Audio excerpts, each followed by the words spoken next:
Hi, everybody.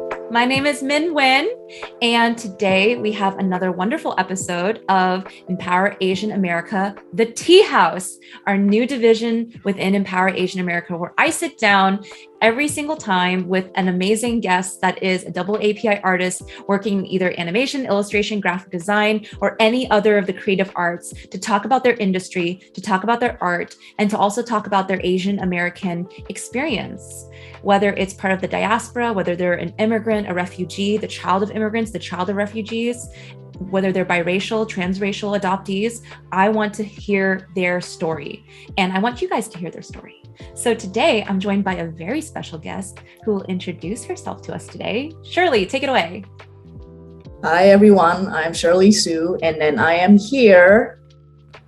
I'm an illustrator, but then in the past, before I came to SCAD, which was like 2018 or so, I used to work in Indonesia and, freelance and all that. And so I used to be a comic creator, but then after that, it opened many doors for me locally to have any other gigs, let it be design or mural or anything else. And then after that, it got me interested in illustration. And then after that, I love oatmeals, and then I love hot drinks. I love that. No, I love that so much. It's like, yes, my passion is art, but also hot meals. That's a vibe. I can get behind that 100%. One thing that I don't get in the wintertime here, when you go to restaurants here, people still serve you cold water. You know what? That's such a thing. And it might be a Southern thing, because for me, growing up in the South, I don't know. I am always in the mood for a cold drink. I am constantly in the mood for an iced tea. Doesn't matter the weather. So maybe that's my Southernness coming out. I don't know, right? But I totally agree. That's a thing that we do down here.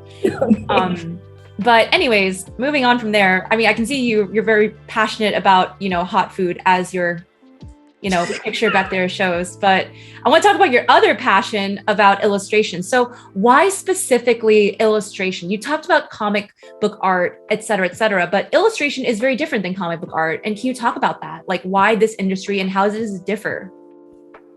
I believe it or not, during my undergrad, I've always wanted to study illustrations. I mean, heck, even ever since I was small, I already knew, okay, I'm going to study illustration. Well, people back then in Asia, obviously, they don't know what illustration is. They think, what is that? Is that fashion design? Is that interior design? No. So essentially it's commercial arts if people don't know what it is. Yeah, because you create imageries for clients for whatever purposes they're for. So yes, for my undergrad, I always wanted to study illustration. And then my parents, being Asian and all, they didn't know, what could you possibly do as an illustrator? So I decided to take communication design, which is graphic design.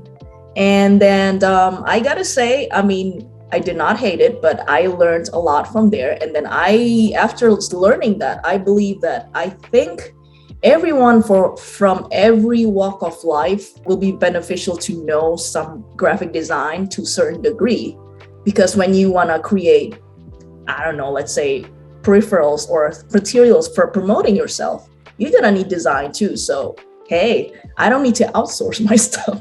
I just do it there. So that's why I came to SCAD for my graduate study in illustration. So yeah, there you have it. That's awesome. And I agree. I think everyone to a certain capacity, I say this all the time, right? Everyone should know basic artistic language, right? It doesn't matter if you're a doctor, it doesn't matter if you're anything in the medical field, the STEM fields, or if you're working as an accountant. I think that just that basic language of art is very important for a lot of people to understand. So that's a really excellent point that you brought up. And that's a great segue into that next question I had for you about that brand building. And this is a question that our community gets constantly. I get asked this question constantly.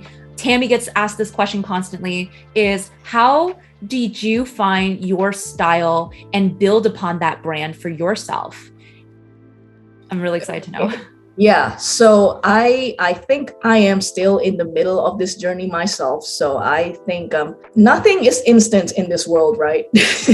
So finding your style will surely take time because, you know, if you don't create anything, you're not gonna be able to discover what you're comfortable in creating, and therefore that includes style also. And then the more work you do, you will have more opportunities to perfect or improvise your style. And then, okay, let's say one day, oh, I found my style. It doesn't mean you'll stop evolving, because that's what being an artist or being a creative is. You'll just continue to evolve. And then the same with branding. Branding also takes time. The world needs time to recognize your brand and the services you provide. And also, you got to remember that your work, it doesn't matter what style is, it will draw its own audience. So yeah, there. Right. No, absolutely. Right. Like, absolutely. That is so real. And I think that's a great misconception that a lot of people have about style, is that they think like, oh, once I found my style, that is it. Like, that is my style. And it's almost like they stop growing, or they think it's a stagnated process where it's like, oh, I found my style and that's my style forever. When you're constantly watching other shows, you're constantly watching other media, you're constantly being inspired by the things that touch you and move you in different ways. And the person that I am right now at 27 years old, when this episode is being recorded, is not the same person I was at 21 years old, 20 years old, when I was first getting into art and first like discovering who I am as an artist. The interests that I have are vastly different, and they do impact my style. So that's an excellent point that you brought up, that your style is always in fluctuation. And it's just a matter of you being, frankly, just open and brave enough to put yourself out there and explore that. Yeah, may I bring another point that I think this is, absolutely, I've heard this from other people too. Absolutely. It's also good to know if you can choose whether you want to be a generalist or a specialist. Generalist meaning you are versatile and you're able to adjust yourself to different styles, versus a specialist where you only focus on one style. For people in the industry or people at SCAD, for example, right? They're saying usually, oh, if you're aiming to work full time or in a, I don't know, advertising agency or design firms or anything in that nature, it is actually advantageous for you to be able to adjust your style according to whichever project that you accept, because each project obviously will have different visual language or different styles. While if you're becoming a specialist, you'll be focusing on one style. So that means if, let's say, you want to be represented by an agency, let's say, it will, well, this is according to an art director, actually. She actually mentioned that it's natural for agencies to want to recruit an artist with, or quote unquote, one trick pony, because it's easier for them to promote the artist rather than recruiting someone who can do many things. Like they may, so there you go. That's a great, no, that definitely is a distinction that is worthy to bring up. Is there's a huge difference between somebody that is working as a generalist and something that's working as essentially, a very specialized niche artist. And that is a completely different market. And those are two different industries that we have to talk about.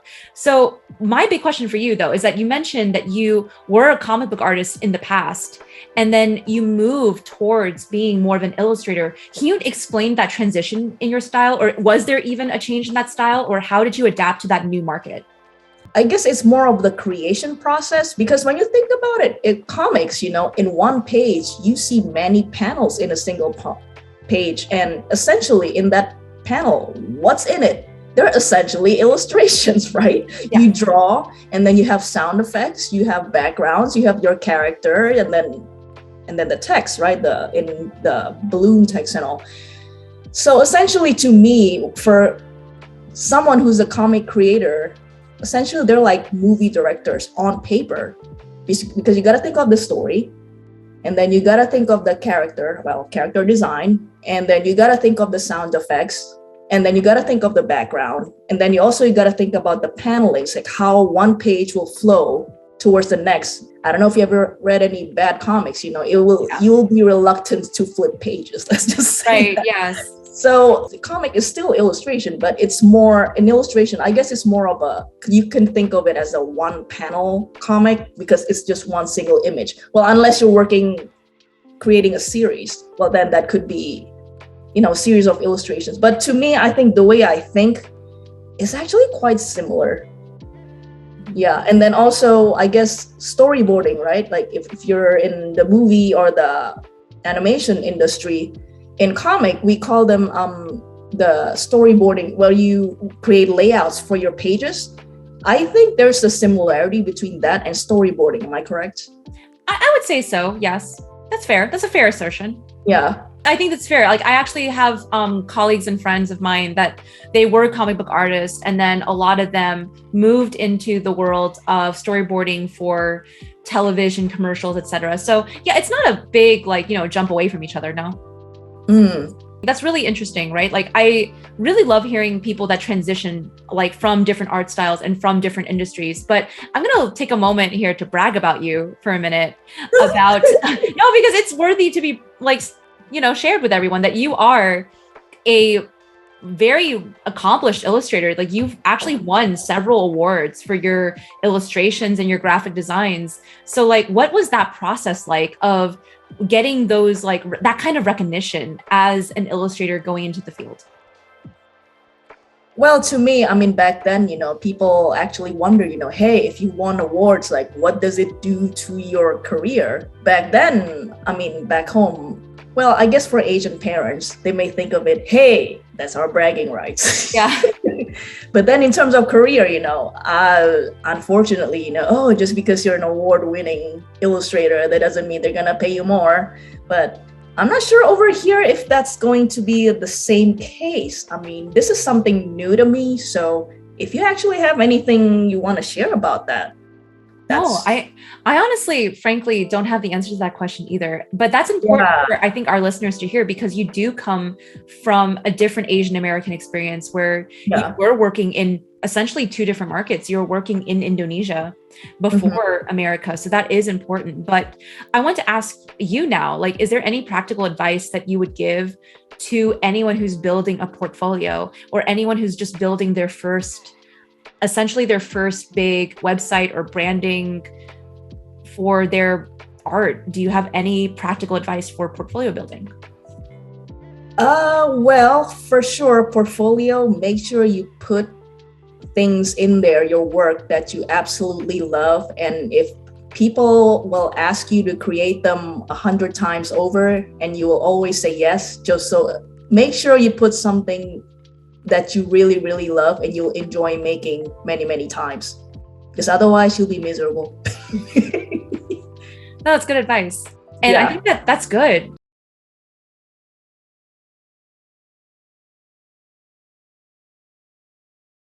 So we're going to move on to part 2 of this interview, where I talk about culture and I talk about your experience specifically as an Asian American Pacific Islander person and what that looks like with your art. So just give us a brief introduction about yourself and who you are as an Asian American.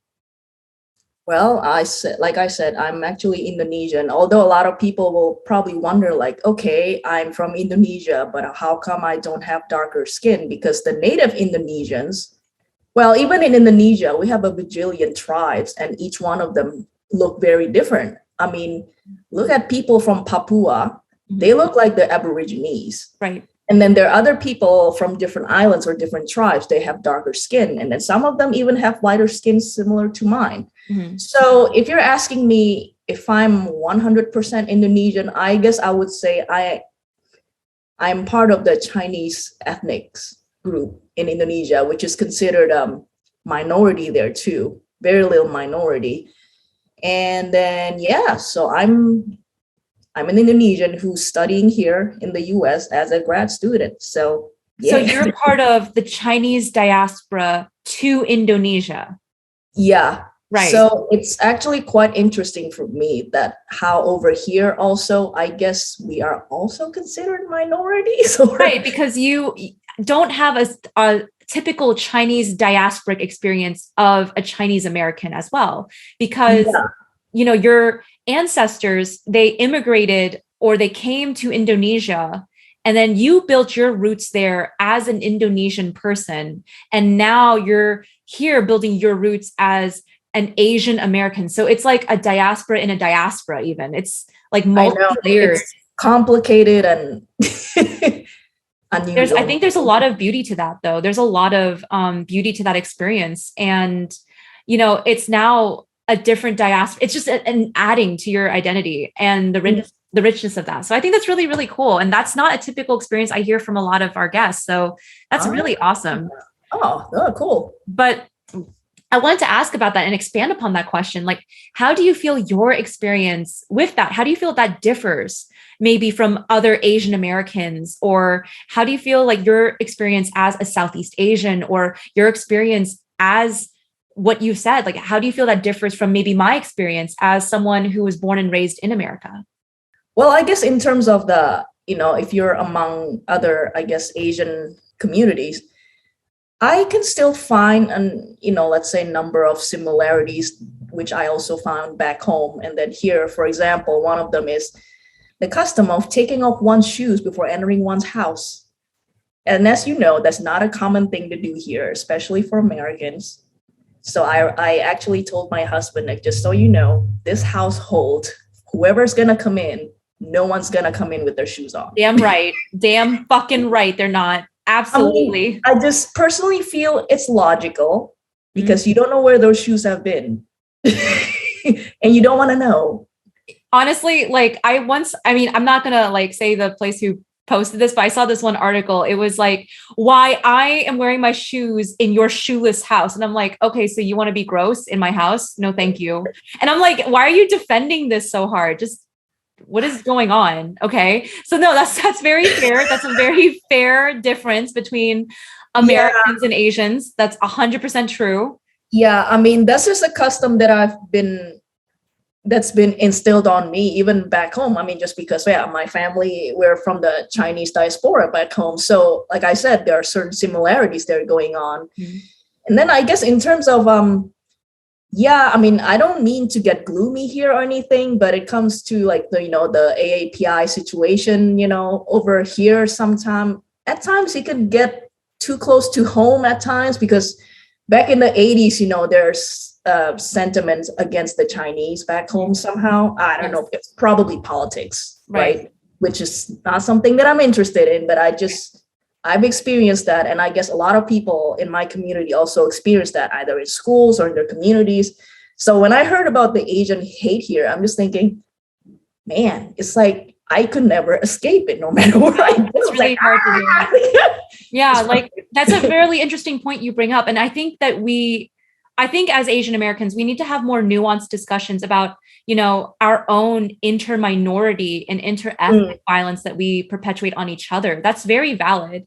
And, we talk about like xenophobia, which is like, the fear and the discrimination of Chinese Americans. But, what does that look like in an Asian country as well? So that's definitely a conversation that, we need to be having more of. And I'm really happy that you brought that up, because that is, it's very unfortunate. So thank you for sharing that with me. And I think like the biggest element about that is, now that you've lived in Indonesia and now that you've lived in America, like taking all those experiences together, has that influenced your art, or has that influenced maybe like, new skills that you learned, or maybe like the subject matters that you cover in your art?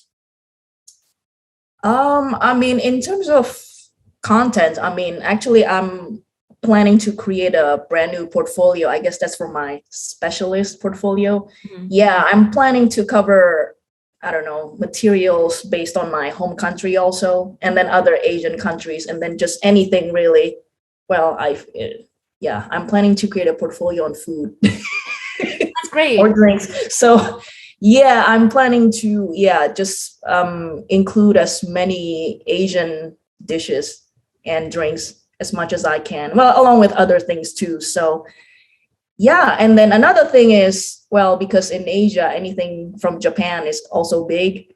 So I think a number of my style, I may be somehow influenced, maybe not 100%, but influenced by the Japanese style as well. No, that's definitely valid. I mean, they do have a very big global influence as like, a major powerhouse of media and entertainment.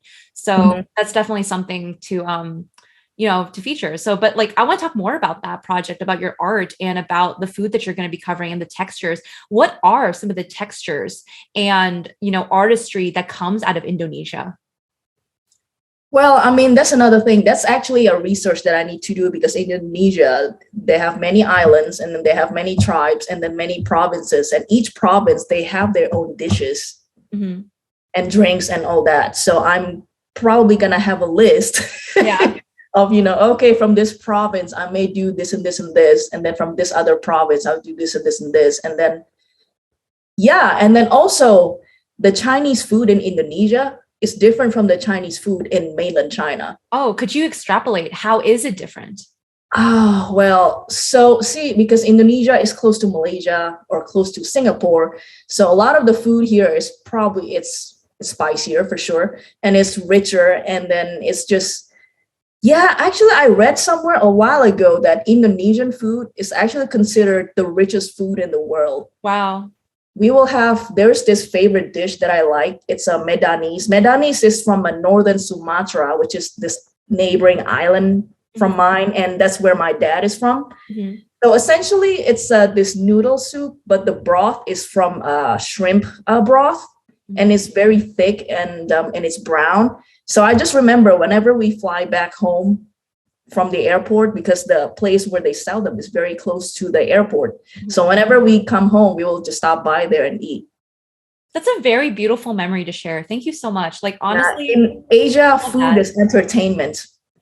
Yeah. Even more so than museums, believe it or not. I definitely agree. And I think like, I don't know if this is true for your experience as an Asian person, but I think food for us as like Asian American people, there is this double, triple, quadruple meaning behind it, because a lot of our parents culturally, we don't really say words like, I'm sorry, or we don't say, I love you. We don't really say even thank you sometimes, So like, not to get very personal with me, but, I remember like sometimes like my mother and me, we could have like a fight or something and she could feel like, remorseful for me, but there's no verbal exchange of like, I'm sorry, but she'll always cut me a bowl of mangoes. That's like kind of like the, I'm sorry, I've hurt you. And this is like my peace offering, the truth of that like emotion. Is that the same experience for you, as someone who grew up in Indonesia or in an Asian country?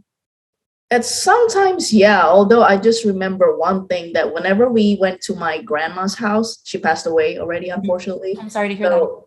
Oh, thank you. And then I remember whoever stepped into her house, the first thing that she asked you is, have you eaten yet? That sounds like my grandma. Yep. 100%. That sounds and whenever and you will never leave her house hungry ever again. That sounds like a exactly. Like 100%. Like my mom does the same thing. Like, and my mom is like, in her 60s now, entering her 70s. And it's the same thing where it's just like, you never leave that house hungry ever. It's honestly an offense to leave her house hungry. So it's like their way of saying, hi, how are you? No, exactly. And I think like, there's so much of our memories, so much of our culture revolves around that collective experience with food. So I'm really looking forward to that project of yours with food and with like Indonesia. And I'm really happy that you brought up that, Indonesia is so diverse. It's one Southeast Asian country, but don't quote me on this. I don't have the correct statistics, but I think I had another Indonesian person tell me that there's upwards to like 400 different ethnicity groups in Indonesia, or like it's even more maybe. Yeah. I mean, even the number of the islands we have, it's for sure more than 1,000,000. It's more than 1,000. Yeah. I mean, you can Wikipedia on that, I guess. So I want to ask you, like, are there other ways that your art and your culture, like, does it influence like, your workflow? Does it influence like the artistic style or your branding, outside of the work for that? Because actually it's really funny. I'm in a server with a bunch of French and European artists. And one comment that they said to me was, they said, Min, you draw like an American. Like I looked at your art and it's like, I don't even know who you are, but I knew an American drew this. And I'm like, oh my God. Yeah, really? Like, thank you. Like, I don't know what to say about that. They decipher that? I don't know. They said it was like something about my line work was a little thicker, like, and like, to be fair, a lot of my influences are on American TV shows, like Cartoon Network in the early 2000s. So like the Powerpuff Girls, Dexter's Laboratory, Samurai Jack. So those are very quintessentially American shows. So a lot of these artists that are European, they said, you draw like an American. And I'm like, I don't know how to feel. Like, you're not wrong, but thank you. So like, do you feel like that as well? Like, do you feel like your culture finds its way into your art in those ways, in your workflow even, or just in your style? In terms of style, I've never had no one has ever told me, oh, you draw like an Indonesian. Like, no. No. But I think it's more just my family upbringing kind of, I guess, influenced my workflow. So when I freelance, even though I work from home, I always have office hours, from 9 to 5. So I just believe that just because you work from home, that doesn't mean that you will just can work whenever, just freely, because you still need a structure and you need a work-life balance. It doesn't matter where you work, because otherwise it will just burn you out. And then not to mention, it's not productive. Yeah, absolutely. Yeah. No, that's really important. And I love that. So I think my final question for you today is, as someone who has grown up in, I guess, 2 diasporas now, what advice do you have as an Asian American, as an artist, that you would give to another rising artist that is either from your background or just another Asian American that wants to go and pursue art? I think this advice may work probably for anyone in general, not necessarily by art, but I think Asians, well, they are known to be shy and they're not outspoken. But then I feel that you should not be shy in promoting your work or meeting people, because if you don't advocate for your work, who else is going to do it? Mm-hmm. So for example, if you go to a convention opening tables, you just speak to people. And luckily I'm one of those people, because believe it or not, I used to be quiet, but not until I went to my undergrad. And one of my best friends there, she's actually American Chinese, and she was the total opposite of me. She was really loud and she was really rambunctious, and she laughed like the thunder.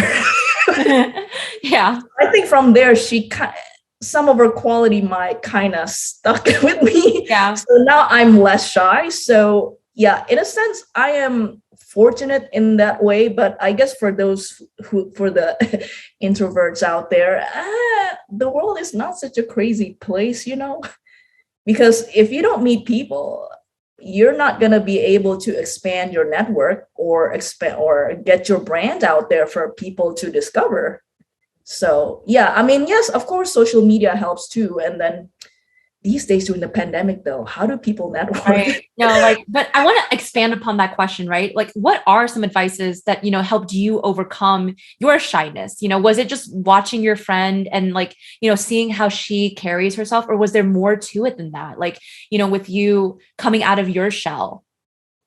I think, well, for sure it's her personality. And I think also it was the fact that I was in the US and I was not on my own. I was more free, I guess, compared to back home. So yeah, there's just the environment aspect of it. So I see people here are definitely more outspoken and then more opinionated, and they're just more open. And I mean, of course, there are judgmental people everywhere, right? But then to me, my impression is people here, there's still more non-judgmental people compared to back home, let's just say that, which is unfortunate, but that's just how the world works somehow. So yeah, so yeah, definitely whoever you hang out with and your environment definitely influence your personality to me at least. Yeah, no, absolutely. And I think something that you said that was so powerful for me to hear, and I think so powerful for maybe our listeners to hear, is at the end of the day, you are your own advocate. You are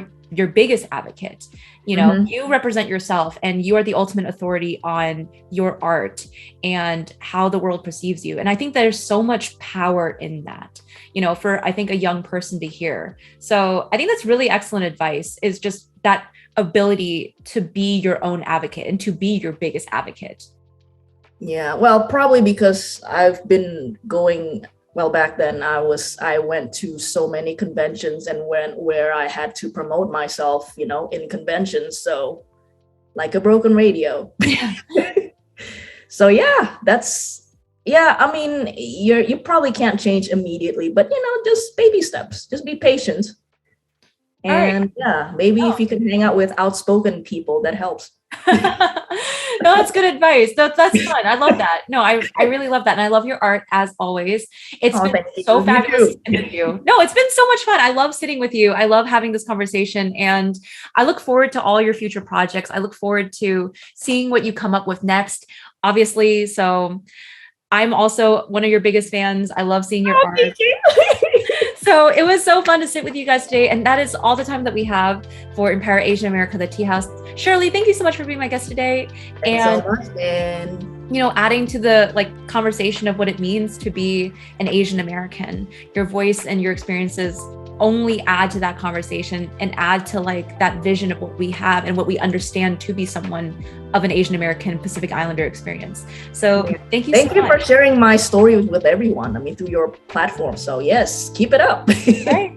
All right, guys, we are signing out. Bye. Bye.